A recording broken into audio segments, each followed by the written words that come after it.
اور جب لوگوں کو تکلیف پہنچتی ہے تو اپنے پروردگار کو پکارتے ہیں، اسی کی طرف رجوع کرتے ہوئے پھر جب وہ ان کو اپنی رحمت کا مزہ چکھاتا ہے تو ایک فریق ان میں سے اپنے پروردگار کے ساتھ شرک کرنے لگتا ہے تاکہ جو ہم نے ان کو بخشا ہے اس کی ناشکری کریں۔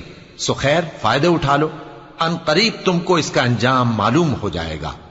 کیا ہم نے ان پر کوئی ایسی دلیل نازل کی ہے کہ پھر وہ ان کو اللہ کے ساتھ شرک کرنا بتاتی ہے؟ اور جب ہم لوگوں کو اپنی رحمت کا مزہ چکھاتے ہیں تو وہ اس سے خوش ہو جاتی ہیں، اور اگر ان کے اعمال کے سبب جو ان کے ہاتھوں نے آگے بھیجے ہیں انہیں کوئی تکلیف پہنچے تو نا امید ہو کر رہ جاتے ہیں۔ کیا انہوں نے نہیں دیکھا کہ اللہ ہی جس کے لیے چاہتا ہے رزق فراخ کرتا ہے اور جس کے لیے چاہتا ہے تنگ کرتا ہے؟ بے شک اس میں ایمان لانے والوں کے لیے نشانیاں ہیں۔ تو اہل قرابت اور محتاجوں اور مسافروں کو ان کا حق دیتے رہو۔ جو لوگ اللہ کی رضا کے طالب ہیں یہ